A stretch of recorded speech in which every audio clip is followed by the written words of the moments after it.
என்பது ஒரு இலகுவான காரியம் அல்ல.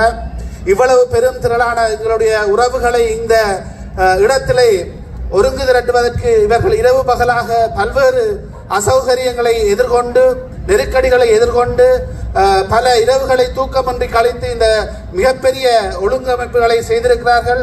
அந்த வகையிலே கனடிய தமிழ் காங்கிரசுக்கு என்னுடைய வாழ்த்துக்களையும் பாராட்டுகளையும் தெரிவித்துக் கொள்கின்றேன். எனக்கு தெரியும், ஒரு நிகழ்வை ஒழுங்குபடுத்துவதென்றால் அதற்கு வசைபாடுவதற்கென்றே ஒரு தரப்பு இருக்கும், அதை எதிர்ப்பதற்கு இன்னொரு தரப்பு இருக்கும். இந்த வசைபாடல்கள் எதிர்ப்புகளுக்கு மத்தியிலும் சளைக்காது, சோர்வடையாது இந்த பெரிய ஒரு நிகழ்வை அவர்கள் ஒழுங்குபடுத்தி இருக்கின்றார்கள்.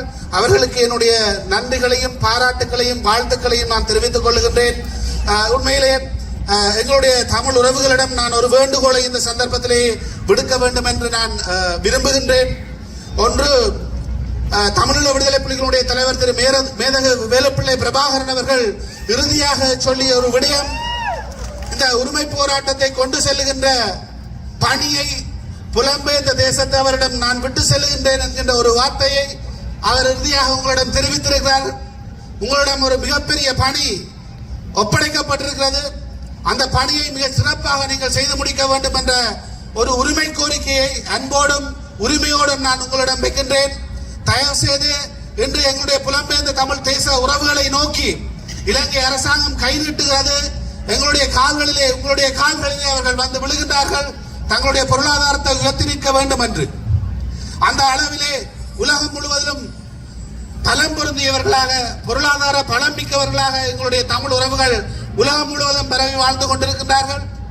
நீங்கள் உங்களிடம் விடுக்கப்பட்ட அந்த வேண்டுகோளை, உங்களுக்கு சுமத்தப்பட்ட அந்த பொறுப்பை மிக செம்மையாக செய்து எங்களுடைய தாயகத்திலே வாழுகின்ற எங்களுடைய உறவுகளுடைய விடுதலைக்காக, எங்களுடைய உரிமைக்காக நீங்கள் தொடர்ந்து போராட வேண்டும் என்ற ஒரு உரிமை கோரிக்கையை நான் இந்த சந்தர்ப்பத்திலே முன்வைக்கின்றேன்.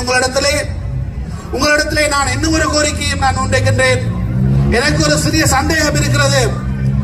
50 ஆண்டுகள் அல்லது 100 ஆண்டுகளுக்கு பிறகும் இந்த மண்ணிலே இதே போன்று தமிழ் ஒலிக்குமா, தமிழ் வாழுமா என்கின்ற ஒரு சந்தேகம் இருக்கிறது. எங்களுக்கு அடுத்ததாக அல்லது அதுக்கு அடுத்ததாக வருகின்ற சந்ததியினர் இதே போன்று தமிழர்களாக இந்த மண்ணிலே வாழ வேண்டும் என்பது என்னுடைய பெரு விருப்பம்.